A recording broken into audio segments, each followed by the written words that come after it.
لیکن یہ جانتا ہوں کہ چند مسلمان بادشاہوں نے مندر پہ حملہ کیا. کیوں؟ کیونکہ مندر میں جائیداد تھی.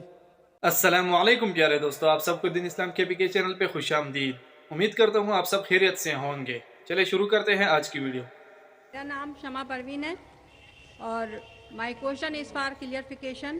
آپ نے اپنی تقریر میں کہا تھا کہ 80 کروڑ غیر مسلم ہندوستان میں اس بات کی شہادت دے رہے ہیں کہ اسلام تلوار کے بل پر نہیں پھیلا. اس کے باوجود ایک مخصوص طبقہ مسلمان بادشاہوں پر یہ الزام کیوں لگاتا ہے کہ مندروں کو گرا کر مسجدیں بنائی گئی ہیں؟ برائے کرام اس کی وضاحت کر دیں. السلام علیکم. بہن نے اچھا سوال کیا کہ جب 80 کروڑ غیر مسلم شہادت دے رہے کہ اسلام میں زبردستی کس کو داخل نہیں کیا گیا تھا، تب بھی کیوں لوگ کہتے ہیں کہ مسلمان بادشاہوں نے مندریں گرا کے مسجدیں بنائیں اور مندروں کو لوٹا. ہر مذہب میں every religion has black sheep. ہر مذہب میں کوئی نہ کوئی انسان ہوگا جو مذہب کا نہیں فالو کر رہا ہے، چاہے وہ ہندو مذہب ہو یا عیسائی مذہب ہو یا اسلام مذہب ہو. تو یہ بولنا کہ کوئی بھی مسلمان بادشاہ نے مندر نہیں گرا، یہ بالکل غلط ہے. لیکن یہ جانتا ہوں کہ چند مسلمان بادشاہوں نے مندر پہ حملہ کیا. کیوں؟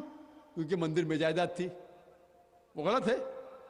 قرآن کی آیت ہے کہ مونسٹریز، چرچ، گردوارا اس کو آپ مت تباہ کرو. یہ قرآن کی آیت ہے. تو اگر چند مسلمان بادشاہوں نے شاید کیا ہوگا، لیکن عام طور پہ نہیں. عام طور پہ غلط فہمی ہے کہ لوگ کہتے ہیں کہ یہ مسلمان بادشاہ مندر گرا ہے. لوگ کہتے ہیں ٹیپو سلطان نے تلوار کے زور کے اوپر اسلام پھیلایا. ہم دیکھتے ہیں آج کی تاریخ میں بھی، آپ جائیں گے میسور میں، اس کے بازو میں، اس کے محل کے آنگن کے اندر ہی ایک مندر ہے. تو لوگ جان بوجھ کے تاریخ کو بدلتے ہیں. آج آپ دلی میں جائیں گے تو جو گائیڈ ہوتے ہیں نا، گائیڈ، وہ گائیڈ بولیں گے کہ تاج محل کس نے بنا بچا ہے؟ یہ راجہ بھوج نے بنا ہے.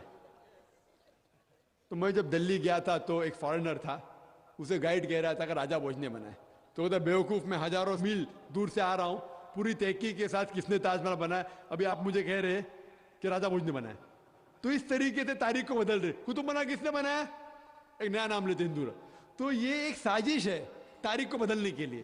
اسی لیے ہم دیکھتے ہیں کہ پریویس گورنمنٹ جو تھی، ہمارے جو اسکول کی کتابوں میں غلط چیز، it's called saffronization of the Indian text books, مطلب بھگوا، جو ہندو مذہب کے بارے میں اور اسلام مذہب کے بارے میں غلط فہمی پھیلانا، یہ پریویس گورنمنٹ. اسی لیے جب اس ٹائم جب ڈیموکریٹک فرنٹ آئی، میں کوئی پولیٹیکل اسپیچ نہیں دے رہا ہوں، اس گورنمنٹ نے وہ تبدیلی کو بدل دی. تو ہمیں یہ پتہ لگتا ہے کہ جان بوجھ کے غلط فہمی پھیلا رہے ہیں. یہ بات میں تسلیم کرتا ہوں. چند مثال کے طور کے اوپر، اگر ہٹلر نے 6 ملین یہود کو زندہ جلایا، ہم یہ نہیں کہہ سکیں گے کہ عیسائیت اس کی ذمہ دار ہے. وہ ہٹلر ایک غلط عیسائی تھا، اس لیے اس نے کیا. تو اس طریقے سے چند مسلمان راجہ نے غلطیاں کی ہوں گی، لیکن یہ کہنا کہ سب مسلمان راجہ یا اکثر مسلمان راجاؤں نے یہ کیا کہ مندروں گرا ہے، یہ بالکل غلط بات ہے. اور یہ تاریخ اس کی گواہی دیتی ہی نہیں. اور جان بوجھ کے کچھ لوگ پولیٹک ووٹ بینک کی وجہ سے تاریخ کو بدل رہے، جو الحمدللہ ثم الحمدللہ ابھی پھر سے اسے صحیح کیا جا رہا ہے. Hope that answers the question. جی ناظرین، یہ تھی آج کی خوبصورت ویڈیو. اگر ویڈیو اچھی لگی ہے تو ویڈیو کو لائک کریں، صدقہ جاریہ سمجھ کر شیئر کریں اور چینل کو سبسکرائب کریں. جزاک اللہ.